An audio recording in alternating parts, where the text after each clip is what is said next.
Yeah, I knew you would be. Okay, so I'm not quite with it today, so listen, we'll get straight into it.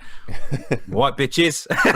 All right, White bitches. Hello. Yeah, we're literally just like crawled out of bed on a Sunday. Probably we should just stay in bed and just take a week off and just chill out because I can't be arsed putting up with your shit today. But job's got to be done. Do you know what I'm going to do? I'm going to do, whilst we're recording now, I'm going to do a Facebook Live of me recording whilst I'm recording. Don't do shit like that. What? Why not? Because yeah, but honestly, is it? Yeah. Ask yourself that question. Ask yourself that question. Okay, so this is me recording now. You're going to hear this on the show and on my story. You've got like an hour to get a question in for Ask Jimmy. We've already had a few sent in early, cheeky.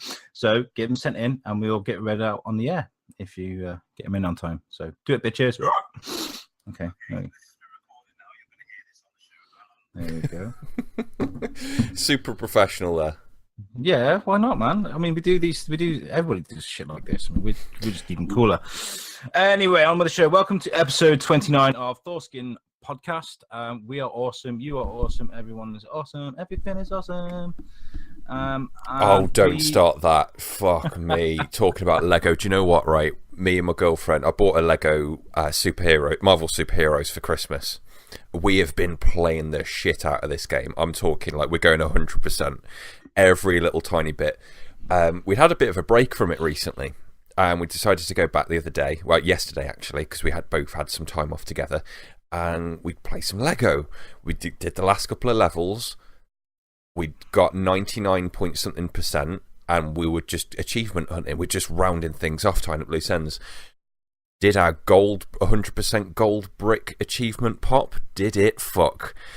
Went on the internet, and apparently, and the last couple of Lego games as well, the achievements don't work on them right at the end. Like, you'll do 100%, you'll put like 60 odd hours into it, and the achievements don't pop. I was fuming. Like, seriously, for all of that time. And I'm an achievement bitch as well. Like, if I put time into it, I want that achievement. Even if it's just like, it's just a bit of score. It doesn't mean anything. But yeah, I was gutted.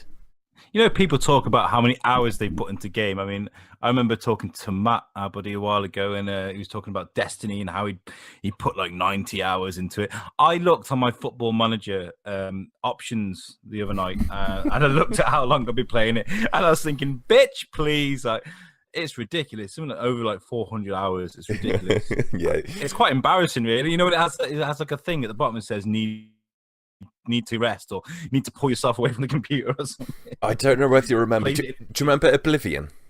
The Elder Scrolls game on 360.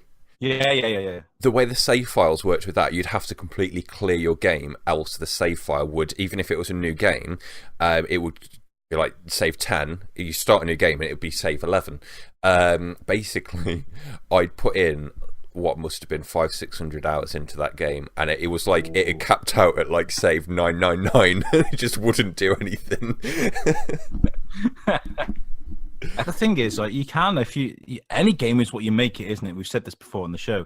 And there's things like Witcher 3. If you looked at Witcher 3 on the whole, how many collectibles are there in that game? You could literally go around for fucking years collecting all the little bits for it. Yeah. So, you know, it is what you make it. So thanks for ruining the beginning of the show with that, Jimmy. You're welcome. I should talk about superhero bar fight from last week, because I feel kind of bad about because obviously we release them as separate audio, and then we try and push them out and stuff like that. And with the Tony Stark Elon Musk thing, we're like, they have the Mega Mahjong Game of Death or something, and then they wait for the poll to come out on Thors-Kin podcast. Well, we have the poll right here. And you're still on our thing, so the big reveal isn't really nothing really. So the Elon Musk versus Tony Stark. Tony Stark came in at 68%, and Elon Musk at 32. I'm calling bias here, right? I'm calling moderator bias. The picture that you use, Tony Stark is looking all suave as shit, or like puckered up with his fucking suit and shades on, and you've got this really nervous Elon Musk thing with him like combing his hair behind his ear, looking all like nervous towards the floor. moderator bias. I reckon Elon Musk should have won that. I think you swayed that. I think you're full of shit. And I just realised, actually, we're doing these polls now, the way we do them. It's going to be really hard to do the team-ups for next week. How are we going to do that? That's going to be so hard. Yeah. We'll get to that in a minute. Yeah. Have you just thought about what I'm on about? Yeah. Anyway, so that got 892 people saw that. We got some good views on that one. And the next one was Batman versus Ant-Man. We did that one for Abrupt Audio. They get a shout out on our show today because they did push our show like as promised. And we've got a few more listeners because of it. So thanks for that, guys. And that got 84% for Batman and just 16% for Ant-Man. And that was by far our biggest poll. That reached about 1,400 people. And we got 83 votes on that, so that was quite good. Yeah, I think they got that right. But I think they called that one right. Yeah, I know I was fighting for Ant-Man because I just think like the shrinking ability would have it'd be really, really difficult for a normal guy who just has a batarang to beat someone like that. But I reckon Batman's cool. He gets a free pass. It would also be difficult for someone the size of a pea to run through 4 miles of smoke after you'd thrown a smoke pellet down. Yeah, that's fair enough. I was going to say about that. I like the way it ended as well. The whole. Let's put my phone on silent. Original fucking asshole. Anyway, original fucking asshole. You should have that on a t-shirt. Should we get the new brand? Original fucking asshole. Alex from Thors-Kin, the original asshole. Don't know where that came from. I was going to say, the tiny cocktail umbrella landed in his ass and then throwing the giant disc at it, so it just impales his asshole. I like the ending of that. Fuck you, PC Brigade. Also, I wanted to say that I know not many people use websites and things like that, but I did go and have a look at our Wix page, and I've created a separate page for that for the superhero bar fight thing, and because the thing is, Jimmy puts a lot of time into the artwork and it looks fantastic. So I wanted to show it off. So what I did is I put all the artwork on this page and I attached a link to them all. So you can literally click on all the individual fights and it'll take you to the audio. So check that out if you must, if you will. Sorry. If you must. If you have to, if you absolutely feel the need to listen to our show, you can, but I wouldn't recommend it. That's the way to sell shit. To a show like ours, you've got issues like we all have. Another shout out as well to Sketchy Connection. They're back. Yay! Yeah. Did you watch it? It's fucking fantastic. They're playing PUBG. Yeah. And it was a case of let's go and what the fuck are we doing? They're kind of just panicking and stuff. It was really good. Brilliant visuals. They've updated their visuals as well. If you look, they've got like a game HUD now. And then whenever someone's speaking, it kind of highlights their face on it as they're speaking. Brilliant. If you're into animation, you're into your gaming, and you're into just guys just larking around and having fun whilst they're playing a game, that's perfect for you. It's literally right in the middle of everything that we do. Podcasting, animation, gaming. It's literally, them guys are awesome. So much work goes into that as well. And last shout out goes to Kevin Smith. Obviously, this is old news now, but this happened literally just after we did our show last week. Sunday evening, of course, he had a huge heart attack in between a comedy special that he was recording in LA.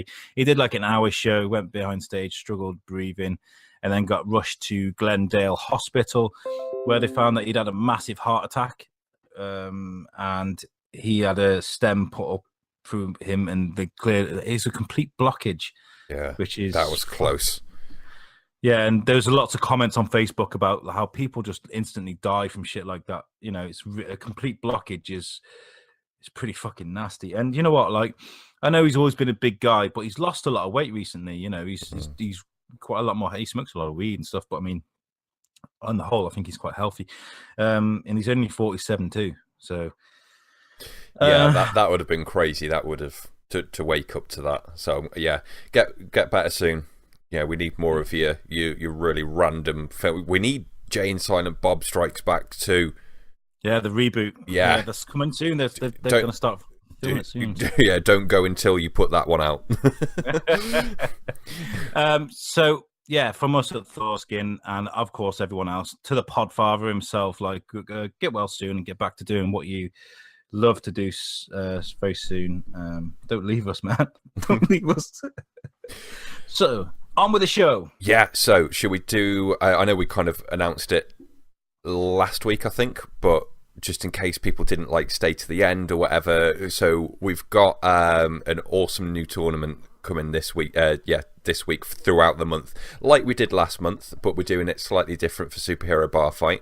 Alex decided, let's do like a tag team event where you've got an alpha and a beta, and there was a clear missed opportunity there to call it the Master Beta Tournament. So that's what we're going to be doing, where we've got a real high end superhero going with probably the shittest example of just something that vaguely goes in his category.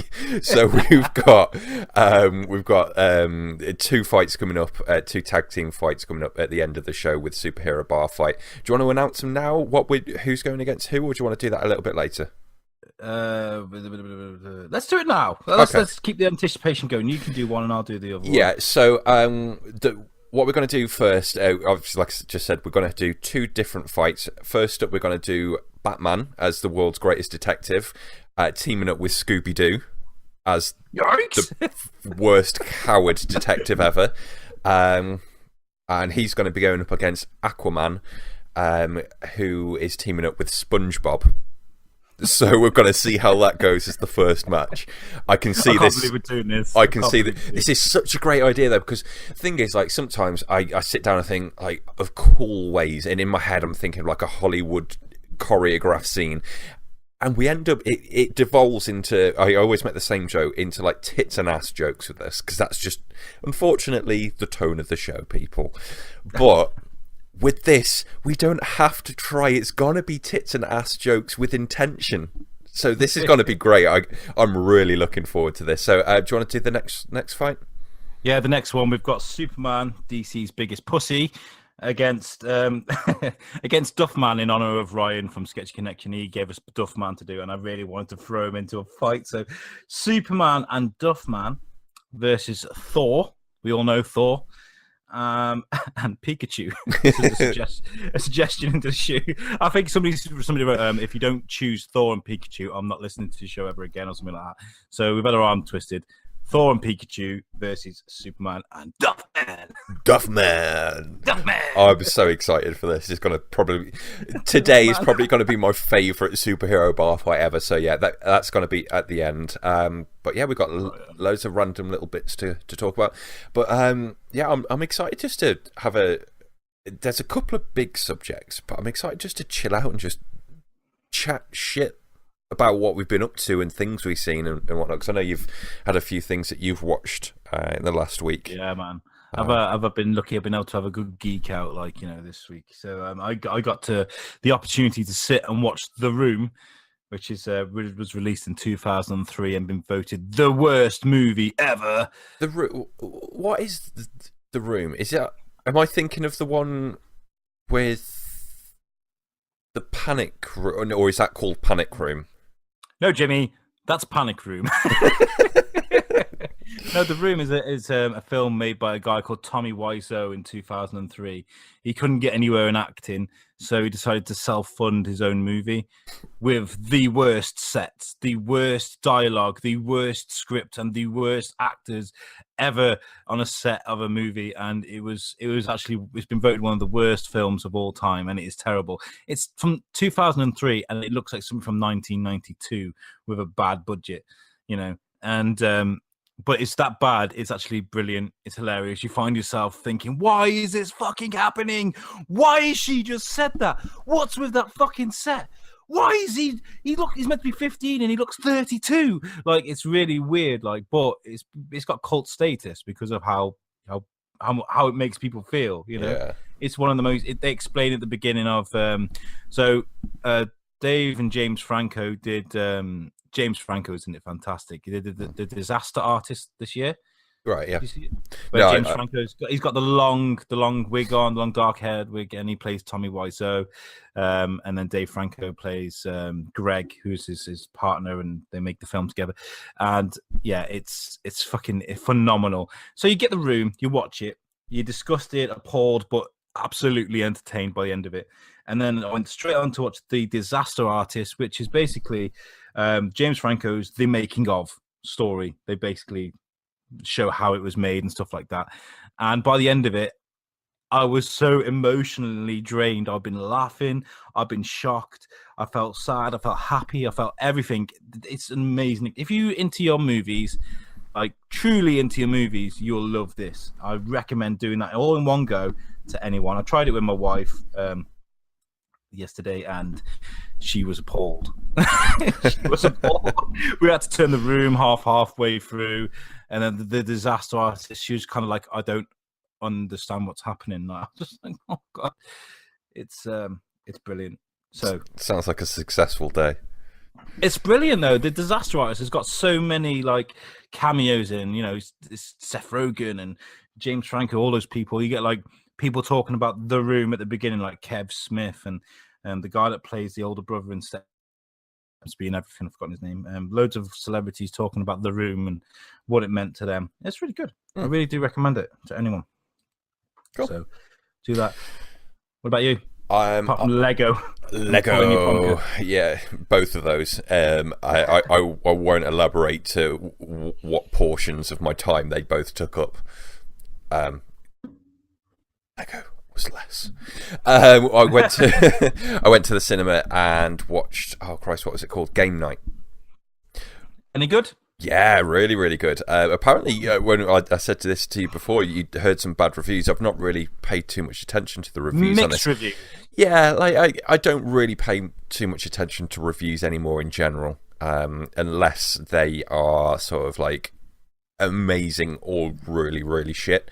Because I'm the kind of person, I won't waste my time on something if I don't think I'm going to enjoy it. Because there's too much content out there. I couldn't do what you've done, what you described there. I would not put a couple of hours into a film that I know could be really shit, because it's like I could have spent a couple of hours watching a film that was really good and actually enjoyed it. So yeah, I don't really pay attention to bad reviews unless they're really, really, really bad. In which case, like I just said, I just won't go. But this was really good. It was. This isn't going to ruin it at all, because it's all explained in the first 5 minutes, and it's kind of in the trailer, and you can kind of get by the tone of the trailer what to expect. Basically, it's a bunch of people. They do game night, like Scrabble, Cluedo, all that kind of stuff, charades, all of that, and basically, one of the characters decides to up the ante and do like a kidnap, like a mock kidnap event, and that's in the trailer as well, so that's not ruining anything. And it's just this twist of back and forward of what's real and what's not, and it's just you're just constantly thinking, oh, that's gonna be fake, that's gonna be real, but it's not in like a tense way of like, oh, I don't want this to be real because I care about the character. It's like, it's none of that. It's just pure funny. But like I say, it's twists back and forward. But yeah, really, really good. Really well done. The characters that are in it are really good as well. Like there's what, 1, 2, 3. I think 3 couples and a few other supporting characters in it. And not one of the characters is wasted. Like, they've all got their own personality. They all have their moments. And not one of them are like... You know how sometimes when you get loads of characters and supporting cast in a film, like, there's some of them that you're just like, oh, shut the fuck up. I've not got time for you. Like, why are you in the film? There's none of that in this. Like, everyone has funny moments. It's really, really well done. Adam Sandler does films like that, where he has like people just pop into it and they all like say one quirky comment and then they're fucking gone. Like, you know. Yeah, exactly. Whereas this isn't anything like that. Even if it's like people with less screen time, they have good screen time. So yeah, I'd highly recommend you watch it either at the cinema or pick it up when it actually releases. It's not going to win Oscars or like rock your world, but it's just a good, funny film. I'm gonna throw a curveball as well after you just said that. By the way, I will probably catch that. Do you know what it reminded me of? What's that film, Sex Tape? It was Cameron Diaz, where they accidentally send their sex tapes. You know, when it's just a throwaway movie where you watch it, you never watch it ever again. That's what I thought that movie was gonna probably be like. To be honest, I don't see anything wrong with that. There's a bunch of films that I would put in the category of throwaway films that I'd never actually watch again, but I enjoyed at the same time. Yeah. Going back to that same principle of that I won't waste my time with films. Like, I'll have, if I want to watch films over and over again, they'll be the films that I really want to. But it's not a throwaway in like a derogatory way at all. It's just you'll enjoy it and then you move on to the next one. What was that film with Ben Stiller when they were like the neighborhood watch? Is it The Watch? I think it's called The Watch, and it was like aliens taking over, and he had Moz from the IT crowd. I remember I went to the cinema. There's a point to this story. I went to the cinema and I watched that. I loved it, and then I think I rented it on DVD or something like that, or borrowed it off someone. And I got everyone round. I was like, popcorn. This. I love this film. It's really good. I watched it on my own TV, and it was wank. It was terrible. I think when you go to the cinema, like, because of the atmosphere and everything, you kind of big things up anyway, because you're at the cinema and you want to enjoy. See, that I'm glad you brought that up, because I've been wanting to mention about like the whole Black Panther thing. I'm really excited to watch that again, just on a TV. Just chilling out with a couple of beers, with a bit of popcorn, just to see what that film is like without the hype, without the political reasoning behind it, without all the Black Panther's important because of like the him being a black character and standalone and all that, not just supporting cast, all of this kind of stuff. I'd love to just watch that again and just analyze it on its own merits, and just is it a good film or not? Yeah, and I think. First time round, I hated Winter Soldier. I went to the cinema to watch it, didn't really enjoy it. And then I watched it on the smaller screen, and I really enjoyed it the second time I watched it. I don't know what it is, but when I went to the cinema, I really didn't like the Winter Soldier. I thought it was boring as fuck. But when I could sit there and just make my own kind of mind up about it slowly in my own home, it's Winter Soldier, man. It's pretty awesome, isn't it? Yeah, Winter Soldier for me marked like a turning point with Marvel of like, oh, they can do serious, and like they've done it a couple of times since, and they're steering left and right between 100% funnies and then very, very serious with a few moments thrown in. But yeah, I'd just like to see Black Panther again and just look at it of, was it a good film, or was it just the hype around it and the, wow, this is actually special, whether you were black or not, and that's what it meant to you, or whether you didn't have any sort of emotional tie into it whatsoever. There was still hype around it. It still stood for something. And I think whether even a bunch of white guys going into that, I think it can still appreciate the significance of it. So you remove that, okay, the hype's all done and dusted now. Yeah, I'd love to see what that was like again. And like, do you know what? All this, I'm trying to find the right way to say this. I watched Tambourine by Chris Rock, his new stand-up show. And I turned it off after about 13 minutes because, like, I get it. Like, the whole Eddie Murphy and the original Chris Rock material was very anti-white, kind of black power kind of comedy, which is great and everything. But Chris Rock did this routine about 13 minutes in, and he was like, he taught his kid that everything white burns him, like, because of obviously the black-white thing. Yeah. And he was just like, he did this thing where his kid was like, I sit on the toilet seat and my ass is burning. And he's like, because it's white. And I was just like, it's not funny. I didn't want to watch it and feel bad because I'm white, Yeah. Like, okay, so a perfect thing to bring up there. They've also released, what was the guy who was in Scary Movie? The Wayans. Yeah, what's his first name? Damien, is it Damien? I don't know. Maybe. Anyway, he's got a comedy special as well on Netflix, and his was exactly the same thing, but done in the most tasteful and meaningful way that you could want. Honestly, watch that one. He does exactly the same. He absolutely rips the piss out of every race. He's got a bit about taking the piss out of black people, taking the piss out of white people. He takes the piss out of gay people. He does everything, but he brings it back in a way of just but it doesn't matter. Let's have fun about it. And like that. Yeah, that was like just spitting everywhere. That was like it just changed the tone of it. He did it really, really well. So definitely watch that as well. It's I will actually. I might Wine watch that special.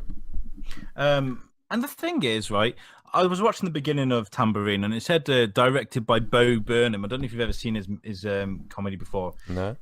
He's fucking fun. Oh, he's fun. If you ever want to watch, it's like a music mixed with comedy, but it's perfect. I can't the best way to describe it.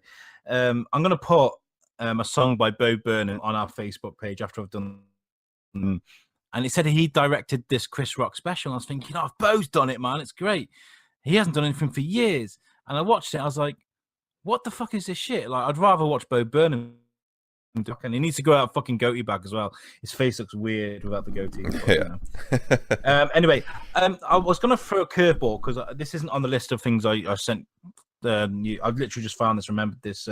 Rich from the Saturday Hours team, who I work with, sent a list yesterday to the team of the Razzies list. People All right, yeah. You know, they're the worst movies, basically. Yeah. If you win a Razzie, it means your film's shit. And there's a list here. Let's read them out and let's see. I want to see one-word answers or reactions. Okay. Worst picture, The Emoji Movie. I never saw it, but I can imagine it was. Yeah, definitely. I've heard this so many times, haven't we? Over the year, we haven't been doing the show a year yet, nearly a year. But like from the get-go, as soon as we started doing this show, wasn't like South Korea's first film that they were allowed to go watch in the cinema, The Emoji Movie. Like that is such perfect political pivoting from the person who's like cinema is hell. Like it's Western poison. You shouldn't watch it. Just like, no, we really want it. It's like, if you really want it, okay. Here's what cinema's like, and they're just like, okay, this is shit. This one threw me off a bit. Worst actress was Tyler Perry. Like, what the fuck? Like, I know Tyler Perry dresses up as a woman, and it was for Boo 2, a Medea Halloween. But Tyler Perry, come on. I'm not gonna lie. Nothing that you said from worst actress onwards made any sense to me. I have no idea who or what the fuck you are on about. Tyler Perry played the Doctor in the Teenage Mutant Ninja Turtles 2. He's the black guy with the big glasses, and he's not so big over here, but he plays a lot of movie roles in America. Oh yeah, where he dresses up as a woman. He's a bit like Big Mama's House type movies. He makes loads of them in America. Okay, and he's one of the most rich actors out there because he's got his name on everything, and he makes that much content that he just makes a return. I don't know how, but they're always awful. Worst actor, Tom Cruise for The Mummy. Oh, so I watched The Mummy the other day as well. I didn't think it was that bad, to be honest. I enjoyed it for what it was. I was not expecting like a summer blockbuster type. The Mummy's now like on par with the Transformers. I wasn't like expecting none of that. I was expecting even cheesier. I was expecting shitter than it was. It was actually surprised me in a positive way. But that's because I went in with like real checked expectations, because I really enjoyed The Mummy 1, but 2, 3, 4, 5, 6, 7, 8, 9, 10, 11 and 12 Mummy, that's probably only about 7, but like, and their spin-offs, but still I'm counting 12. Like, they're all shocking, like really bad. So I went into this not expecting anything and came out positive from it. So okay, I might watch that then. I might watch that. Like I say, seriously, go in with checked expectations, because it's nothing special. But yeah, it's okay. Time, by the way, we're not going to lose any audio, are we? No, we can pause. Okay, so we got too much of a vapor. Worst supporting actor was Mel Gibson for Daddy's Home 2. Oh, fuck off! He was all right in that. What the fuck is this list about? This is that's a sign that Hollywood still isn't okay with Mel Gibson. Yeah, I was just like, do you know what? The one thing that I came away from that film of like was, I liked Mel Gibson in that, which was surprising. I think this sounds more like him being blacklisted by Hollywood more than anything, because he was a bit of a dick, wasn't he, over the last few years? So. Yeah, and I can't argue with that. So, but like John Cena wasn't as good in that as Mel Gibson. Like there was so many other shit films. Worst supporting actor. Christ, like there's got to be so many. I can't even think of anything now. Though that's the only problem. Yeah, that's quite shocking, I think. Worst supporting actress was Kim Basinger, who was in 50 Shades Darker. I've never seen that fucking bean flicking contest, but that film has been slammed continuously, that movie has. So I can see why she's there. Worst screen combo was two obnoxious emojis from the Emoji Movie. Worst remake, spin-off, or sequel was 50 Shades Darker. Again, that was like released very recently. Worst director was Tony Leonardis, who did the Emoji Movie, and then worst screenplay, the Emoji Movie. Oh my god! So basically, it was 50 Shades and the Emoji Movie, and then Mel Gibson. Imagine being Mel Gibson. What the fuck am I doing here? You'd just be well pissed off, wouldn't you? You'd just be like, I'm really in this list. Like, I get that I was a bit of a bellend, but seriously, guys, the Emoji Movie. I saw him on Joe Rogan a while back, and he didn't talk anything about his career, nothing about his movies, nothing about I'm Mel Gibson, I'm this and that. He talked about his dad and stem cell research and stuff. You know, he's quite modest. He's not like, look at me, I'm Mel Gibson. You know. Also, as well, I think I'll come up with an idea. I did message you, but The Room. Not obviously not the Disaster Artist. I would like you to watch The Room. I'll borrow it you if you like, and I would like us to do audio commentary for that movie. Yeah, I like the idea of doing a few of those, even if it's like a 20-minute scene in it or bits out of it. Well, I came up with an idea a while before we started off doing the show, and I was like, we should get like bargain bin like horror movies, like the worst horror movies, like Halloween H2O or something like that, and do like first watches. So we both get it, and we both watch it for the first time, and we both talk over it for the first time, and other people can go do the same thing, so they can watch it and listen to us watching it for the first time and talking over it. I thought that'd be really cool.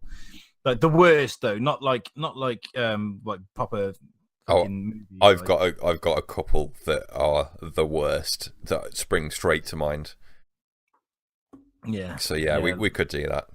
We do Emoji Movie. We've both never seen that. That'd be quite good. I'm not wasting that time. Not even for content for the channel. It's just not happening. Oh god. Okay. By the way, have you caught up on this Star Wars news recently? By the way. No. Apparently they've got. Okay. First of all, hold on. Spoiler alert first, because if you watch Star Wars Rebels and you're not up to date, we're going to kind of spoil Star Wars Rebels, which not everybody watches, but anyway, moving on. Yeah, so go on. So I'm not rambling about it, and speculating what it is. Go on. Okay, so I don't watch Star Wars Rebels, so forgive me, but the news is fantastic if you like Star Wars anyway. So the main character from Star Wars, I guess, Ezra, apparently stumbled upon the secrets of a Jedi temple on the planet Lothal. It is clear that a Jedi or Sith can travel backwards or forwards through time. So, and this is canon to the movies, right? Completely canon to the movies. They have just introduced time travel to Star Wars. Is that necessary? It's been well received. You've seen the backlash that Star Wars fans can produce. Do you know what this is for? This is for one sole purpose, so that the new season, yes, so that they can have Jar Jar Binks in Episode 9, motherfuckers. Can you just imagine, right, at the end of the new Star Wars, where like it ends and then you hear, oh my god, and everybody's just like, wow, that would be. Could you imagine though? No, I can't. I would literally shit myself in the cinema and not even worry about cleaning it up. Is fucking Murray behind you, like leaning forward. Can I have a sip of your Coke? Oh, I know somebody called Murray, surname Murray, by the way. That isn't a dig at you, but that was just a random thing. Not that he listens to our show. But yeah, that's all. It's awesome. I made a joke on the other show that I do. I said it was really cheesy. I said, so are we going to see the Millennium Falcon with a flux capacitor fitted on it? That isn't what they're on about at all. It's Jedi powers that can do it. That's good. I mean, what was Obi-Wan doing on his secret mission on Naboo? Is it Naboo where he is? I don't know. Just chilling out, having some margaritas, I think. But or was maybe he was time traveling. Maybe he was taking out speeder to 77. Yeah, maybe. I reckon so. What would you have him do with time travel there? Like, what do you think it's just part of something for rebels and rebels only, or do you think they're introducing it through there as a bit of the backlaw to get away with time travel? Because what's in Rebels is and well received there is not the same as to what will be well received in a numbered episode film, if that makes sense. Like, so many more people watch it that do not give a shit about the comics or the novels or the supporting material at all. I would like it to be canon, and I would like it to take a direct influence on the movies. And here's what I think, okay? I'm thinking, get an airport in the middle of a big city, maybe Germany, and then line up all the Siths of all the past movies and all the Jedis from all the last movies and have them run at each other and have a huge war. Maybe have one of them go giant, start stepping on people, and have all the others running around panicking out to beat him up. And then they get the X-Wings to kind of circle around him and trip him over. Maybe that's a good idea. What do you reckon? No, I don't think that would result in a good movie at all. No, I don't think it'd make any money at all. I don't know. I think I'd like to see Mace Windu back. Mace, you're looking old as fuck now. What's going on? I travel through time, motherfuckers. I'd love to see fucking Pulp Fiction Star Wars. Of just Samuel L. Jackson's Pulp Fiction character coming into Star Wars. That'd be awesome. Put the blaster down, motherfucker. I am not Lawrence Fishburne. Oh, anyway. No, I would like to see like Mace Windu. Obviously, that's hard. I'd like to see Darth Maul and definitely Darth Vader, man. What else would you want to do? Bring Darth Vader back? Yeah, like that. I've got to admit that moment in Rogue One of seeing Darth Vader again, like that gave me genuine chills. Seeing him again there, yeah. Like I think. Oh, what's his fucking name? He's that forgettable. The new Sith guy, the whingy McPlastic tits. Kylo Ren. He just needs he needs to kick up the ass basically. So yeah, they could use it for that, but I don't think they'll bring it into the film. So I think that will stay in Rebels. They could have Kylo Ren like sat in a room crying. Nobody. He's holding his mask, and then you get this Rick and Morty style portal appear behind him. Put the mask back on, son. Grandfather. Sorry, I'm getting a bit stupid now. We're travelling back to the 1960s. It was a bitching time, and we're going to do loads of drugs. Oh God. Maybe we'll see some Vader in Solo. Maybe. That's quite possible. Yeah. Oh, yeah, actually. That would be good. I didn't even think about it. I don't think they will, but yeah, that would maybe they might drop a hint somewhere. You might see a certain bounty hunter with a T-shaped visor turn up sometime. I reckon that'd be quite good, Boba Fett. Okay. We've kind of drooled over the gossipy, geeky news. Now let's move on to something that's a bit more interesting, maybe. And this is the idea that apparently they were going to talk a bit about AI now, and they reckon they've got mind-reading AI. This shit scares me. This is... the thing is, right? I've just read about this yesterday, and I've just read up again about it again today, and it's so fucking feasible, and it's so like okay, so the Fin AI, where's the word for it? It's called an fMRI, so it's basically a walking MRI scanner that scans for patterns in your brain, and it recognizes the pattern in your brain to what you're thinking. Can you fucking imagine? Can you imagine, like, your missus having a pair of glasses? I've got an MRI scanner. I know MRI scanners are big, but in the future, an MRI type scanner in your glasses or something like that, or on the phone or something like that. So were you watching porn last night then? Scan. No. What's scary for me is like that like the first way that gets like actually put into practice is with the military of some sort of way, or like political like pivot in some like getting one up over someone. That's such scary shit. Fuck off! Really no, it'd be some shitty Facebook app. Which Harry Potter character are you? Look here, you're Hermione. You know, that's where it's going to go straight away. You know it is. I hate those things. So, if you looked into like anything more in the background of what they're actually developing it for, or is this just doing it for the sake of doing it? Apparently, it's done by the Japanese, which we've told the Japanese stop fucking about with stuff because it's dangerous. Even Elon Musk has come out and said that we shouldn't be messing around with things like this because it's dangerous. And if he's saying it, then of course, you know, you got to listen to him. What future application? Apparently, mainly in convicts, obviously crime, things like that. That's what they're looking at. So fucking Minority Report is kind of getting closer and closer, where you can be like, you can literally imagine a cop walking around, right, and he's looking at inside people's heads, and he's like, he just catches someone that's done a burglary without even speaking to him, just arrests him.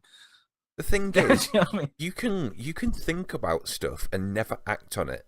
And like, thoughts can pop into your head that like you think, why the fuck did that just pop into my head? Like, I'm not actively thinking about whatever that thought was, like, and it doesn't mean anything. If it can read stuff like, or is it going to be like states rather than specific thoughts? Because I don't know about you, I don't know how the hell they would, like, in my head, I'm thinking, you walk into a machine and then it projects onto a screen what you're thinking, and it's your thoughts. I don't think I don't think that's what this is. I think this is more of a state of what biological state that you are in, more than anything. I think this could be getting blown way out of proportion. Like, you know how like you can take measurements and figure out if someone's happy or angry or sad, and then they could probably match that with something else, and like, oh, this part, so you're sad about a loss of a family member right now, aren't you? Because that's the part of your brain that's active. It would be good to be used in mental health, because there's a lot of people that abuse the system. Yes. There's a lot of people that are like, I'm depressed, I can't go to work, give me money off the government, blah, blah, blah, blah. And these people that are genuinely just lazy, like, you know, and there's some people that can't get out of bed, rue every single day as it happens, hate their life, all that kind of shit, you know, and you know, have to struggle and get up to work because, you know, that's what they have to do. If you could go around someone's house with an MRI scanner, just lie down for a second, son, and just, you know, kind of prove that they I think it would help so much. Yeah, because that's the first thing people go to. Like, do I have any physical ailments? No, I don't. Do I have any rashes on my skin? No, I don't. Am I pregnant? No, I'm not. Well, I guess I'll have to be depressed today then, you know. It does annoy me because I know, you know, obviously I know people that genuinely struggle with this. So what scares me is each of these things, like in a vacuum by themselves, are like really, they're jaw dropping by themselves. You put them all together, like we were talking like only a couple of weeks or months ago about we saw footage of like the sorting machines that were like sorting good or bad fruit out from one another, and like you watch it and think, wow, that's quite impressive, and it's just like, yeah, and that's at slowed down 100 times. Here it is at full speed, and it's like sorting out all these things with like micro split second reactions. That on top of that fucking robot dog that can open a door, mixed with a thought scanner, mixed with like exoskeleton suits, like all of that together. I'm thinking of an octocopter, so a big drone thing that flies across the city and can actually look and instantly pick out every single paedophile out of thousands of people, and it's simultaneously just bam with a laser, kill them all instantly. Well, do you know what's scary is that wasn't that what Winter Soldier was about? Yeah. Was the helicarriers using that sort of technology to pick out people's thoughts and things that they might do, and to take them out instantly? And it's like that's some scary. That's Hydra level shit. Yeah, crazy. Well, I think this will be. I mean, the thing is there's a human rights violation thing. People that turn around and say, "Well, I don't want you to read my thoughts. I don't want." And then can they be forced to do it? Because I know you can't legally force someone to do a lie detector. I know that. So, if you watched X-Men, I was going to say Rogue One then. First Class. No, the one after that, where they're going back in time and Days of Future Past. Days of Future Past. Do you think that all of this? I'll use Terminator as an example, but that's a bit of a. Everyone says, "Oh, Skynet's happening." Yeah, just like let's use like that Days of Future Past moment where they're running away from the Sentinels and they're like trying to escape constantly. Do you think we're going to be in a situation like that eventually? Like humankind, or like an Age of Ultron. I'm talking like the comic book Age of Ultron moment of like there's robots patrolling the streets and you can't go anywhere or do anything with fear of being hunted down. All of this technology, if it was put into an autonomous AI that could decide and control and actually physically manufacture things, I don't think there'd be any stopping it. I don't worry about that. I worry about someone controlling the AI. Say, like, for example, in the future, everyone's driving around in Tesla cars. They're not driving. It's taking them from A to B because they put it into a computer. Some dickhead manages to hack Tesla and control all these things and just press self-destruct button. Like, it sounds daft, but it sounds pretty feasible to me. Like Bitcoin, for example. Everyone talks about. Probably shouldn't put the big red self-destruct button in my cars. That was a bit of an oversight, eh? Men in blue don't ever press the red button. Can you imagine like 100,000 cars just turning off down the street? Anyway. Bitcoin is obviously it's electronic fucking money. It doesn't exist. It's AI. It's not AI, but it's there. Like, what's to say someone can one day just go, I think I deserve $1 million today, but ding. Do you know what I mean? Like, Bitcoin scares the shit out of me. Like, if we all of a sudden go, let's throw away actual money and let's everyone go into Bitcoin, that's so fucked up. That's a fucked up world. I just can't imagine that. That's gonna happen, and it's gonna work in the same way as using credits in Mass Effect. You're gonna have a card with it on, and you're gonna slot it into a machine. That's all it's gonna be. Or that episode of Black Mirror where they're on the bikes and you're racking up your coins. That's what it's gonna be. Thing is with Bitcoin, currency, physical currency, you've got to remember, money didn't always exist. We look at currency now, and I won't get like too deep into it because it's talking economics is like the most boring shit. But like, it had to go through a process where a new currency got put out there, and it went up and down and up and down, and like people were like, "What's the value of this stuff? Like, will it work?" And look at the situation we're in now. The same thing's happening, but Bitcoin and like there's hundreds of other different types. They've all got to balance up against each other. The problem is, countries like China like buying all the Bitcoin out to reduce the value of it because they don't want that to happen. So it's got like an uphill battle to fight, but it's gonna happen eventually. Like, really, when you think about it, when you use your card, Like, do you carry cash around with you now? I know I don't. I've got £3 on the dresser here. That's probably about all the money I've got at the moment. It's all in my card, boys. My bank, yeah. Exactly. Like, there's actually no difference. All that money is still electronic, or it's represented electronically. It still pounds, exists somewhere in a vault somewhere, but it's just represented through that way.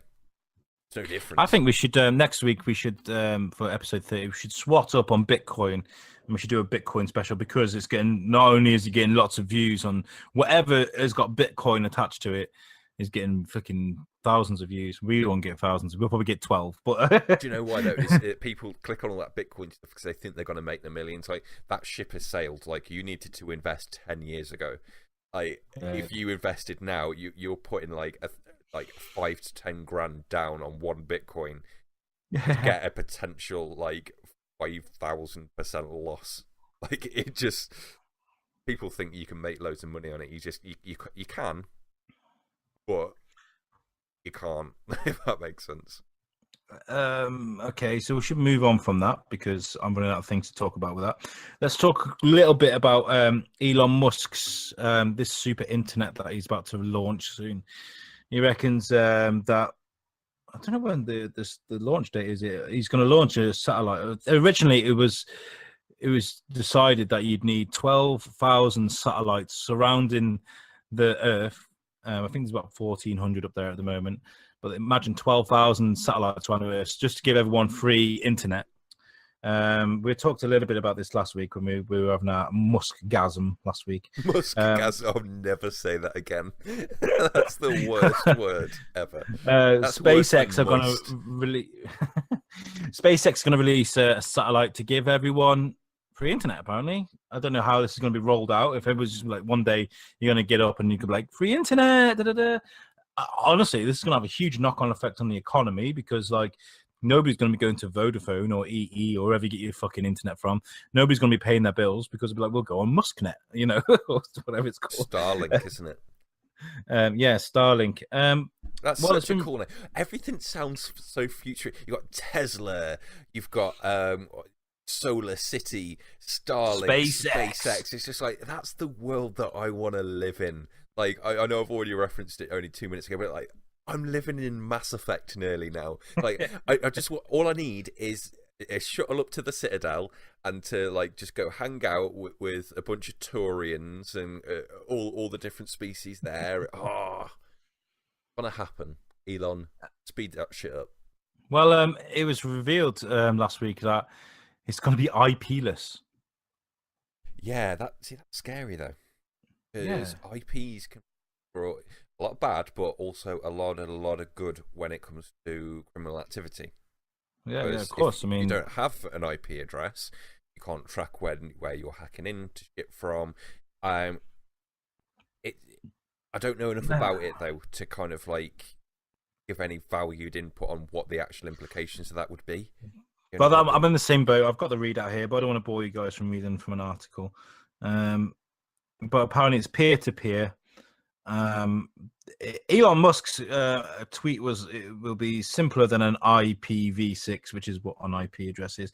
And it will have a tiny packet overhead, definitely peer-to-peer.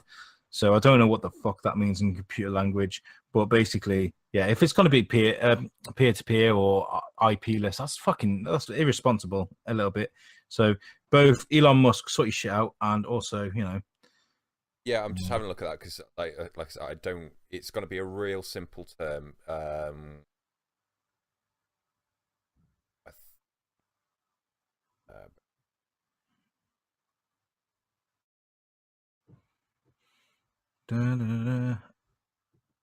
I want to take the piss out of Jennifer Lawrence.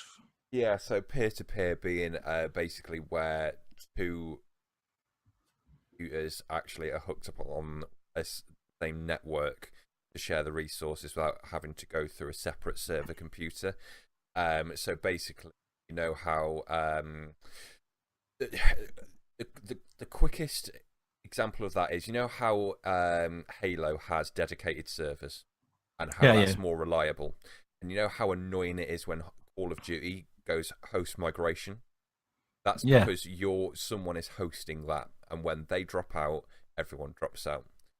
And that's the annoying thing with peer-to-peer internet, is basically that it's someone else is hosting it. You're using their resources rather than the resources of a dedicated server.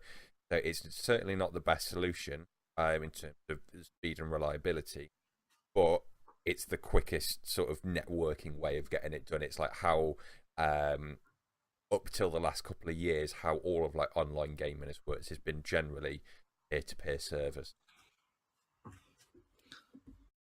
Well, I'm more excited at the fact that we could end up all with free internet. To be honest, that sounds pretty fucking rad, doesn't it? You know, but whether it's going to be like, I don't know, NHS compared to private care. Do you know what I mean? Like whether you're going to get the basics, and then you can pay to get more. I don't know. Do you know what? Do you know what the best part about this is, though? Is that whether it steps in the way of it or not, the whole net neutrality argument and everything that's been going on with that is that can this get around the net neutrality thing, where can't start, controlling speeds of people, where the big companies can't start bundling down and say, right, you have to pay extra for your social media packages and extra for your, for your video streaming packages. If he can like step in here and basically just take that whole net neutrality thing away, like that's a good thing as well. Yeah, I hope so. Well, but net neutrality is new to us, but not around the world. There's certain countries that have always made people pay for WhatsApp and things like that because, that's how they make their money. But yeah, we'll keep an eye on this. But anyway, I wanted to quickly, we've got a couple more subjects to talk about before we get on to Dickhead of the Week and Superhero Bar Fight, which I'm really nervous about. Okay, so in the UK, we've been hit by a lot of snow. Oh my God, no! All this, the beast from the east hit us. And, people just got on with it. They did. I didn't leave the house for 2 days, but that's because I had 2 days off. It was great. I got to sit and watch the snow in my warm living room. So, yeah, we've just got on with it. Lots of snow, lots of terrible weather, and there's been some terrible accidents and whatnot. But, hey, ho. Anyway, not very often in Ireland at all, okay? I mean, I got family in Ireland. I've seen their Snapchats of them building snowmans, the excitedness about having snow. Bantry, which is big up Bantry, which is a town where my family all live.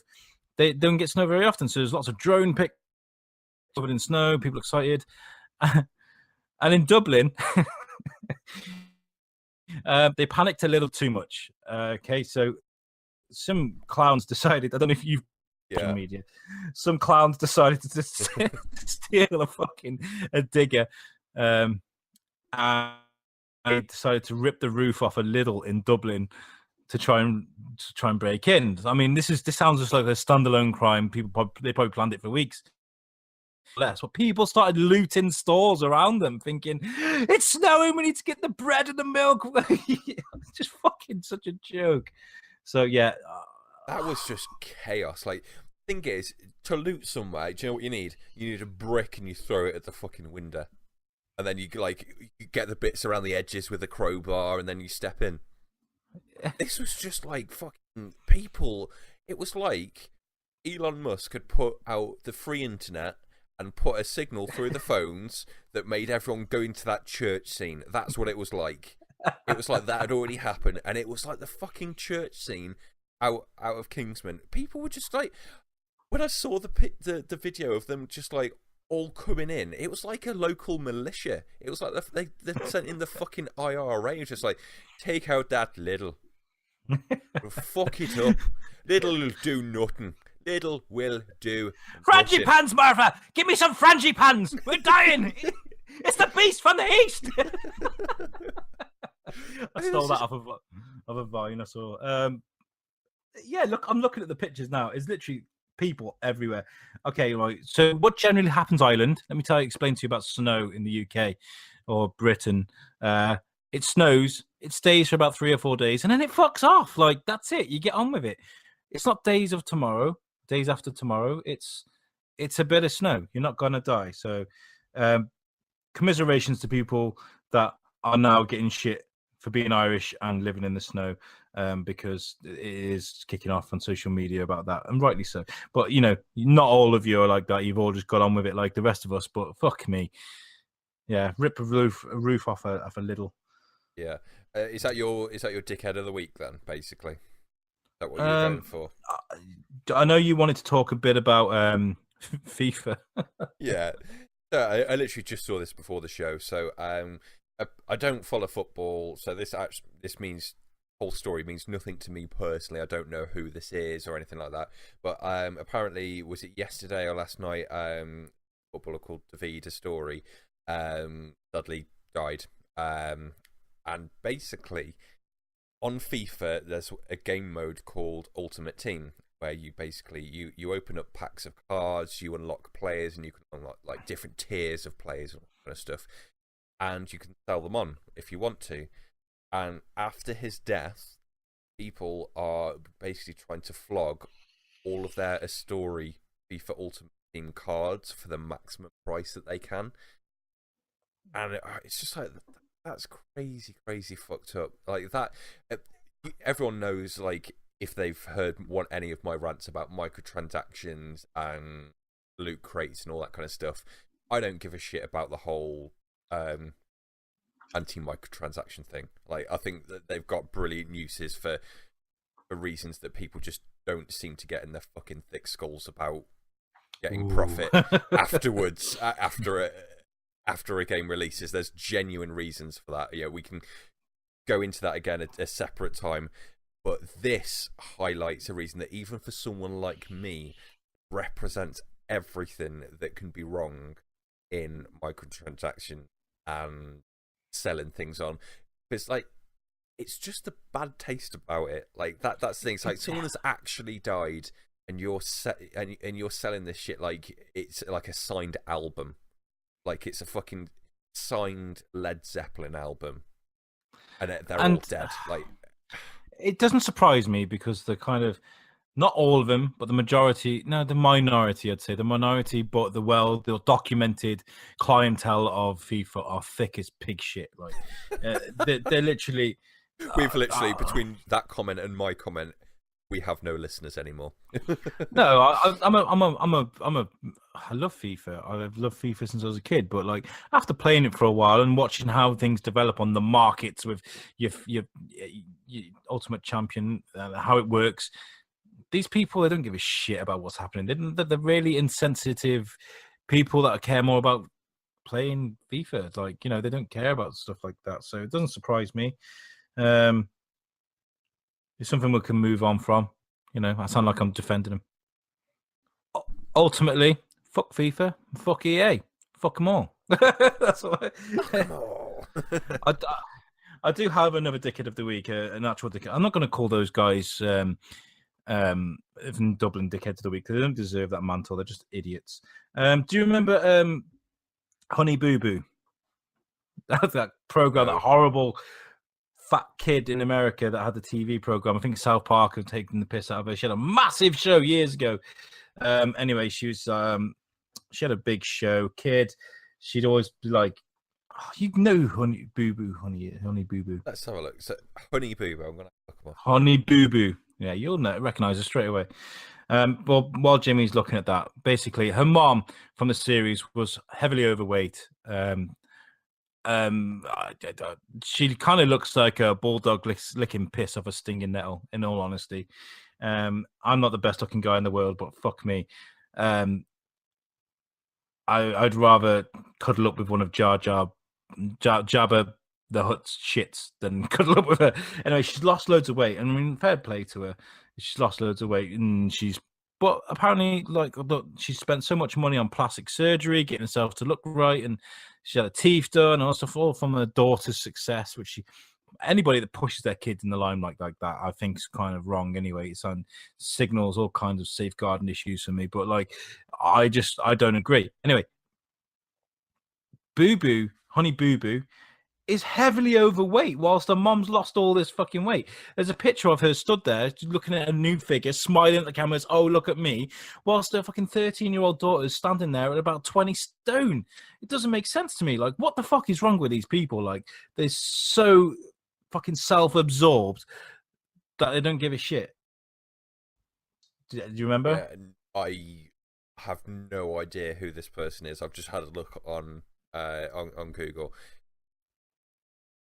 What the fuck? Is this like a massive thing in America or something?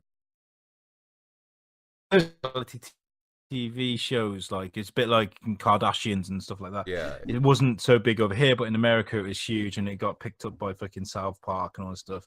It just goes to show you how fucked up it is. With like, they care more about putting out a TV show and getting reviews than the well-being of a child and the family. You know. Yeah, So yeah, that's. I just thrown at the weird pictures that I've just seen.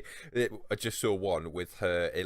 I'm guessing it must be like a beauty pageant, and it just reminded me about the bit in Bad Grandpa. Yeah, I think that is the kid from Bad. I looked at the same thing on Google. Blue dress, yeah. Yeah. I'm pretty sure that is the kid out of Bad Grandpa. They just got them mixed up. Oh right, okay. Pretty I was sure just it like is. that reminded me of that kid so much.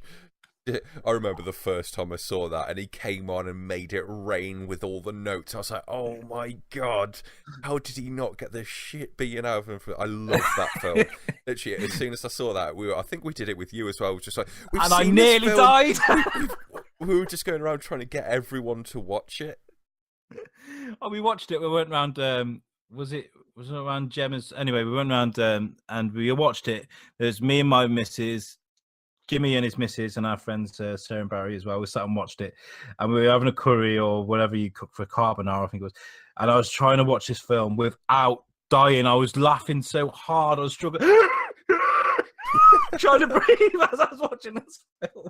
It was so fucked up. Oh, Johnny Knoxville. They need to do another one of them. Like, I wish those guys made more content. I really do, rather than just like it seems like a Jackass thing or one of their types of shows, like every 8-9 years, like maybe 10 years.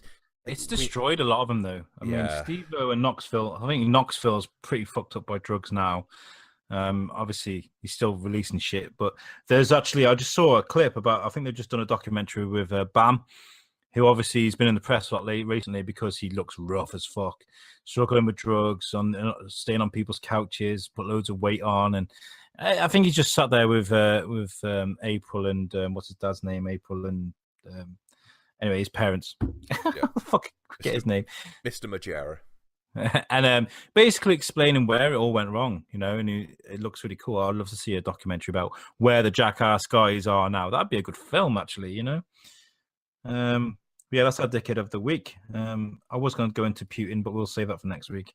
Yeah, you got any questions? Yeah, how big is it? How much does it weigh? And does it taste good? I'm joking. Well, my cup of coffee next to me, standard size mug.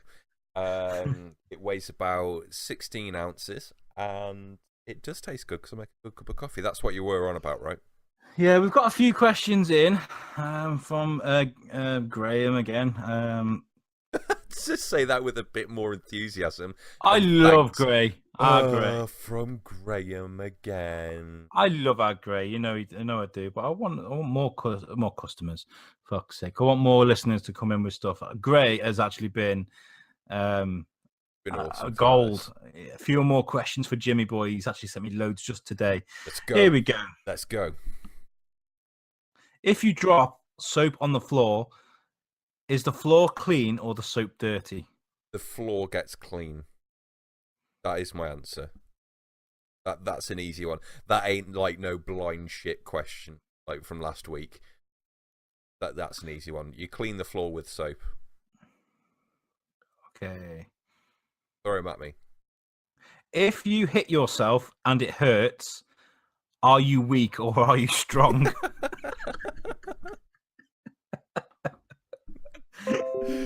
Why don't we see how that goes? Jimmy, punch yourself in the fucking face. I reckon it makes you strong. No, I don't. What? Oh my god! Every week there's a question that does this to me, where move on. Next question. I can't answer that. There is no right or wrong answer. Makes you weak. If you're one more, this is the last one. If you're waiting for the waiter, aren't you the waiter?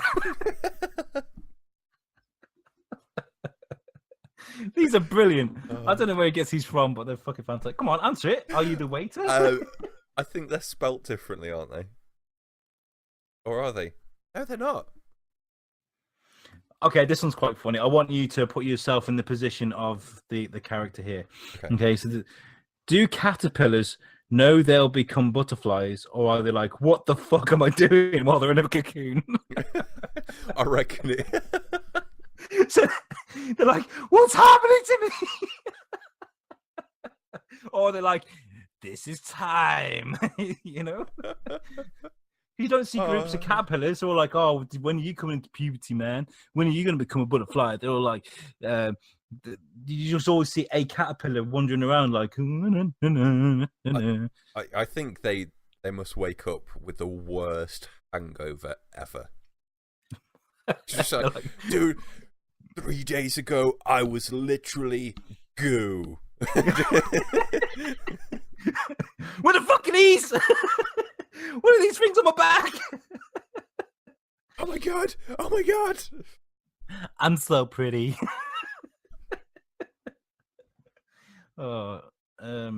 Anyway, yeah, that's cool. Great questions, Gray. We didn't answer the question. I reckon they must kind of know. I don't think they do. I reckon they wake up like it's like the Hangover film, where they have no idea, and that's what they do. Butterflies are going around doing all their butterfly stuff, trying to figure out what they did the night before. Just like, how much did I drink? Oh my god, maybe I can get some cream for this. Maybe imagine like being like an anti-gay, anti kind of boy wears pink kind of guy and being like, oh my god, I look so gay. I look so pretty. How do I paint these wings black? And then you got moths, which are goths. They're just like, I know I look dusty and dark as fuck, man. Anyway, thanks for tuning in, guys. Stay tuned. We are going to go straight into superhero bar fight if you're still listening to the show. But if you're not, you know, and peace out. You not listening to the show. And I can say that because you're not going to hear it. Yeah, thanks for listening, guys. Superhero bar fight coming up next. With Scooby-Doo Batman. Scooby-Doo Batman versus, who was it? Aquaman and SpongeBob. And then we've got another one coming straight after that as well. So, yeah. See you next week, guys. Peace out, bitches! Welcome to Superhero Bar Fight, another week, and we're kicking off a new tournament. So, this week, we're kicking off the Masturbator tournament. Where we courtesy of Alex, with the best potential dynamic for a tournament ever. What we're going to do is we're going to put the sort of like the leading person in their field with possibly the worst person in their field. So today we've got Batman and Scooby-Doo teaming up together, and they're going they're going against Aquaman and SpongeBob SquarePants. So I reckon they're in the Krusty Krab. Okay. SpongeBob! I'm just going to do terrible impressions of them all now, so I'm sorry. I apologize for this. Yeah, right. They're in the Krusty Krab, okay. Yeah, see, who's going to be underwater here and who's going to be out of water? Because we didn't think this one through. Yeah, this is a problem, isn't it? Well, Aquaman can survive out of water. SpongeBob can do a whole Sandy. Well, the opposite of what Sandy does in SpongeBob, and wears like a fishbowl around his head or something. I reckon we might not need to think about this too much. I think we can definitely overthink and make this slightly too serious than it possibly needs to be, because we are fighting SpongeBob against Scooby-Doo. I reckon there's going to be this super serious CSI Miami sort of story going on where Batman and Scooby-Doo are chasing down this illegal meat trade where they've got African bush meat who's come through Miami, and they find out that it's going through a pipe down into the sea, and it's linking into this little underground restaurant called the Krusty Krab, and it turns out that SpongeBob SquarePants has been serving up. I was going to say a few things, and that I won't. Let's just go with just human beings. He's serving meat that he shouldn't definitely eat. Yeah, meat that we shouldn't eat. No. What a great name. Meat that we shouldn't eat. Anyway, back on track. Okay. So I'm gonna have Scooby-Doo pulling up in the dream. Is it the Dream Machine? What's it called? The fucking van? The Mystery Machine. Mystery Machine. The That's Dream Machine. The Dream Machine. They pull up in the car park. He does like a handbrake turn, and Batman comes flying out the back of the van. But really badly. Like he hits shit and so rolls out, and just the fucking cape gets caught in everything. He just like fucking stumbles out, just gets up, dusts himself off, just like, oh, for fuck's sake! God damn it, Scooby! I told you. Fucking Scooby snacks everywhere. Like that vine of the giraffe coming out of the fucking trailer, falling over. Okay, so it clumsily falls out, lands all up on his face, and he looks up, and all he sees is this trident in it, like, stares up at this trident, and he sees fucking Jason Momoa standing over him. Yeah, I reckon so. He goes, my bad. And then Scooby comes out and he's like, right, it's a ghost. And then I'm going to really struggle with this one. SpongeBob comes out and he does that thing where he puts his thumb to his lips and blows himself up to a muscle man. So he's got the fucking muscles. He can do anything, SpongeBob. He's like... Yeah, I reckon that works. So we got super muscly SpongeBob and Aquaman. We didn't think this through. Scooby-Doo's going to get fucked up. I feel bad. Like, we don't condone animal cruelty, but Scooby-Doo's going to beat the shit out of... SpongeBob's going to beat the shit out of Scooby-Doo. So Scooby goes running into the fucking kitchen around the back, whilst Batman and Aquaman are circling around each other, and then the camera pans to the kitchen where Scooby-Doo's hiding. And SpongeBob comes booting the door open, and you see this shadowy figure in the door. What it's going to be like is Scooby-Doo's going to run into the kitchen, be getting a Scooby snack, and he's going to be like looking around the kitchen unit, and there's going to be a circular window, and you see SpongeBob's face go up to it, and just like, and the mist come out like the scene out of Jurassic Park. And the handles going, and Scooby's there trying to munch down his Scooby snack. And yeah, the door's going to be opening. And then Scooby's going to be... We're going to stick with the Jurassic Park theme. So SpongeBob walks in. He kind of slowly walking towards Scooby as he's sat at the side of a fucking kitchen cabinet. Whilst he's got a handful of Scooby snacks. And he just slowly puts the munchies to his face and starts chewing on him. SpongeBob is. I like this whole demonic fucking SpongeBob thing. Yeah, like at the moment where he notices him, like it's his feet twitching, all you can hear is on the floor. So like SpongeBob comes walking in muscly with a spatula in his hand because he's a fucking he's a demon on the grill. Anyway, so he goes up to Scooby-Doo, he grabs him by the collar and he starts smashing him in the face with a fucking spatula, and he's like there's like fucking teeth flying everywhere, there's snot and blood, and Scooby's like Scooby's like, Raggy! And that's it. Okay, so let's finish that bit there. I reckon the camera can pan back out now to Aquaman and Batman while that horrendous scene is going on now. I can't believe that Scooby's choking on his own blood at this point. Okay, so I think Batman is going to be circling around with Aquaman, and I just think one person I think Batman would struggle against is Aquaman, because oh god, out of water Aquaman is as strong as Superman, but he doesn't have kryptonite, has no effect on him. Yeah, that makes sense. Yeah, that does. So yeah. I think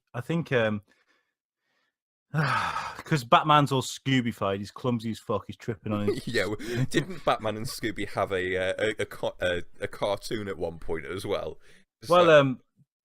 DC bought Hanna-Barbera, didn't they? So Scooby's actually DC now. Oh my god. They've redone a comic and everything. They've all made him look like futuristic as fuck. It's really weird. Yeah, so I think we should have maybe instead of Jason Momoa Aquaman, I think we should have chosen like really shit Aquaman that no one wants be at the dress-up party. the fucking Raj out of Big Bang Theory. What it got to be? No, I was going to do the fucking accent then. Whoa! Oh my god, this is the worst episode ever. Okay, so Batman smoke pellet rolls out the way. Typical. He's hiding behind the van. He's got a few batarangs in his hand ready. Aquaman's just standing there thinking, what? Yeah, all of this is like Batman flipping around and shit and doing all these maneuvers. It's just like, what are you doing? I'm a fucking demigod, bitch. And then I think Aquaman can literally just fucking fuck off the van to the other side of the car park. Batman's like, bam, bam, bam, bam, bam, with the batarangs. Another smoke pellet rolls out the way, throws some plastic.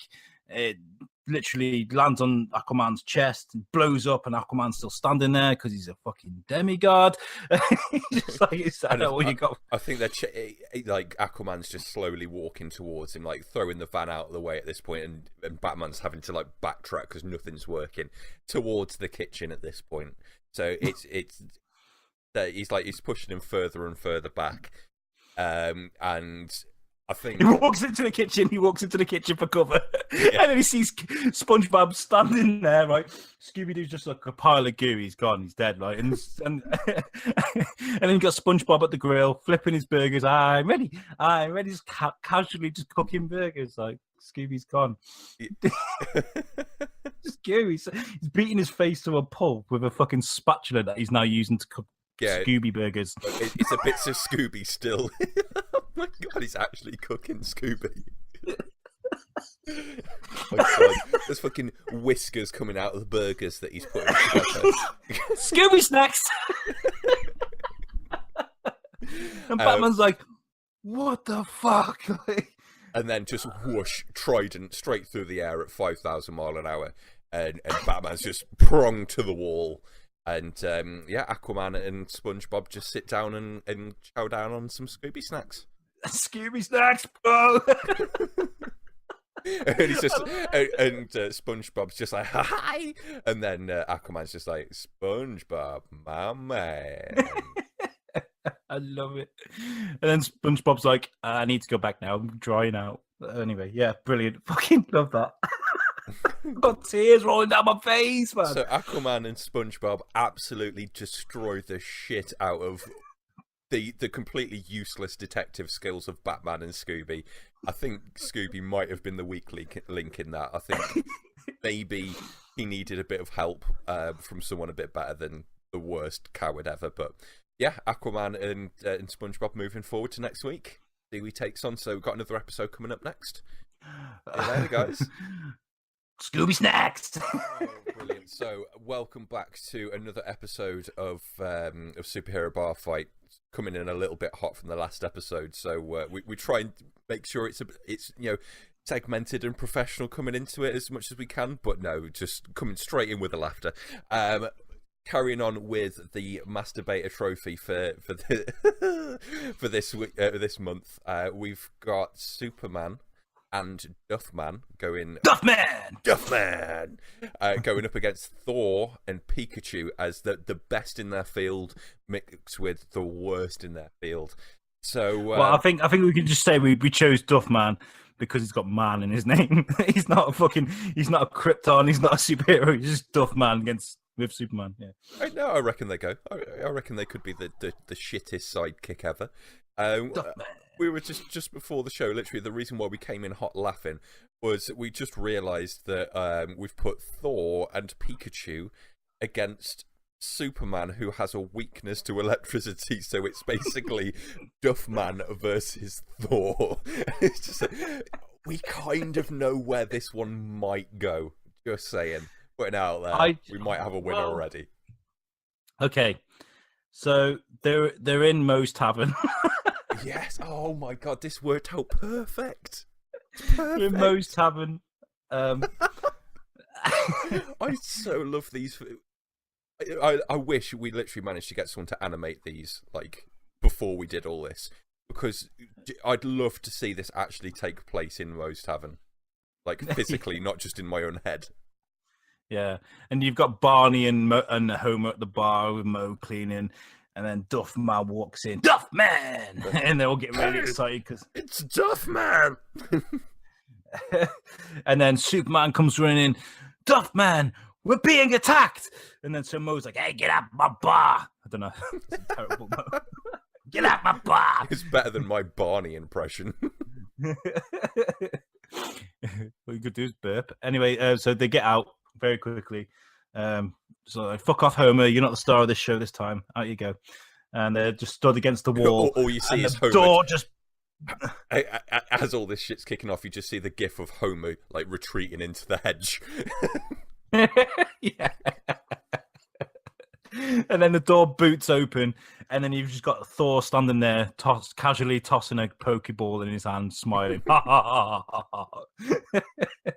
And then the Superman's like, Thor, this isn't your fight, man. Back away, or whatever. And then Thor's like, fuck you, red and blue. Whatever. Fuck you, red and blue. Yeah. Like, don't you wear red and blue as well? And he's just like, Pikachu, I choose you. He throws the ball. Pikachu comes out. And I think Pikachu could take on Superman all by himself. Do you know what I think, right? I think he could. That's really bad. Pikachu could actually defeat Superman. I reckon Pikachu needs to be the really arsey cunt before Ash got to like be friends with him. Do you remember when Pikachu was a little snotty bastard? No, I don't remember. I didn't used to jack off the Pokemon when I was 14. I did. I did. So yeah, Pikachu, Chikapoo. Chikapoo. It's a Chikapoo. Chikapoo used to be a little wanker, and he never used to do as he's told. So I think just to throw a spanner in the works, I think Thor might be all overconfident, thinking, you know, I'm the ultimate Pokemon trainer, and Pikachu's like, "Ah, mate, not doing it. I'm fucking." I just think this is animal slavery. I think the best response would be Duff Man going, Duff, I choose you! And he throws like a beer can at Pikachu and knocks him clean out. That's awesome. Yeah. Beer, I choose you! And he just hits him in the head with a beer can, knocks Pikachu clean out. So you got Duff Man and Superman staring at Thor. Okay. And then... and I reckon... Thor's just like in complete shock because he doesn't really give a shit about Pikachu. He leans down, just picks up the can of Duff, goes, this drink, I like it. Another. So Duffman's got like a, you know, the t-shirt shooter machines like that you get, just like those but with beer cans, like at Thor, just knocking the shit out of him. And then Thor's like, my turn, and he throws his hammer and it literally goes through Duffman's chest. It's like ribs and blood and gore and all sorts just dripping down the back wall of Moe's tavern while Duffman stood there. He's like, Duffman is dead. Yes. Duffman has an ouchie. And he falls to the floor. And then at the same time, Thor just kind of plaster. Let's rip with fucking electricity, which weakens Superman because he doesn't do with electricity very well. Doing all that really over the top dramatic shit that Superman does when he gets harmed. He's craziness. And which point Thor pulls back his hammer covered in Duffman goo. No, not quite yet. I reckon. Do what you're about to say, but don't kill Superman. Okay, I was just gonna say that while Superman's on the floor, on his chest, he walks up to him and just literally places his hammer on his back. He can't get up. Yes. And you know what I think needs to finish this off? At this point, Pikachu's coming around, and he's like, you know what? Fuck this. He's throwing beer cans at me. I reckon Superman gets taken because he's completely weakened by lightning at this point. He can't move because of Mjolnir on his chest or on his back. Pikachu goes up and just uses tackle. Just done. What's tackle? What the fuck? Tackle? Does that mean what I think is he sticks his dick in his mouth? What? No. As in, how can you have never played Pokemon? Everyone, literally everyone else listening to this knows what I mean by that. He just runs up to him and just like rugby tackles him basically. But it's the shittest move. It's the lowest damage move in Pokemon basically. But surely that'll kill Pokemon. Pikachu. He's made of fucking steel. Doesn't matter if he's fucking electrocuted or not. He'd kick him with his leg and it'd be broken. He'd be like, ah, Pikachu! Yeah, then Thor's just like, use tackle again, and Pikachu's just like, no, please, just every limb in his body's just getting broken. Thor's just like, keep using tackle. I think Superman's going to be going nuts with his laser eyes and shit. Like, he can't get up and his eyes going everywhere. He's freezing everything. He's blowing everything up. He's trying to blow things. There's all the fucking shit's blowing around the tavern. And in which case, Thor just rips his fucking head off. Pulls his head off. There you go. That ended abruptly. Unless I think that's how it would go. I mean, like, I don't know how the difference in strength between Thor and Superman is, but they're both just as strong as each other, aren't they? I don't know. I reckon Superman's probably quite a way stronger, to be fair, but Thor could hurt, like, he could knock some teeth out of Superman's mouth. I just like the idea of Thor being beaten by Pikachu and Superman being beaten by Pikachu and Thor, to be honest. But you know what? I think we should. And then the guys walk back into the bar. Barney's kind of sat there, and Homer and Barney didn't move. There's Duff beer cans everywhere, and they're like, free beer! Hurrah for Thor! And they all sit down and get drunk together. In which case, Pikachu's died of a fucking internal bleeding from his injuries. Yeah, they're like, we probably should have taken the rat to hospital. Duffman's ribs just slowly sleeping down the wall. It's all right. He'll use you're not going to get this reference, but he'll use a max revive on him so that he's ready to face the people for the next fight. I was going to reveal it then, but just in case you haven't watched it. So, before we end it, I just want to say, in all seriousness, I think it would be a lot worse of a fight with Thor and Superman. It would be a lot of back and tooth, laser eyes, and sort of. But we wanted to go for the comedic effect, and we're gonna have him lose to Thor because why not? I'm sure they'll go up against each other. But the thing is, fanboy manner. It doesn't matter if Superman's made of steel or not. That hammer coming at him, the force that Thor can throw it, stronger than steel, right? Yep. Got to be. Thing is, here's the thing. Okay, Superman, what we didn't think about, might be able to lift Mjolnir. I don't know though. If Hulk can't lift it, I'm pretty sure it's not about strength. It's about righteousness. Remember, Cap almost manages to move it. I thought he moved the table. He probably did. But no, Thor, let's not get too serious about it. Superman's got no head at this point, so fuck Superman. And in the neck. Yeah, sorry, I always have to take it there. Thor and Pikachu move forward to the semi-finals. If you haven't watched it already, then this is a bit of a spoiler alert to who they're going against. But we've just wrapped up round one just before this show. Batman and Scooby-Doo versus Aquaman and SpongeBob. And Aquaman and SpongeBob took the victory. So in this sort of side of the heats semi-finals, it's going to be Aquaman and SpongeBob going against Thor and Pikachu, which electricity and water, again, maybe Thor and Pikachu might have had a little bit of a free pass through the routes. But we've got next week, we've got the other side of the heats coming up. So we're going to have 2 more superhero bar fights, new characters coming up next week. So thanks for tuning in, guys. Yeah, peace out. Thanks very much. Peace out, guys.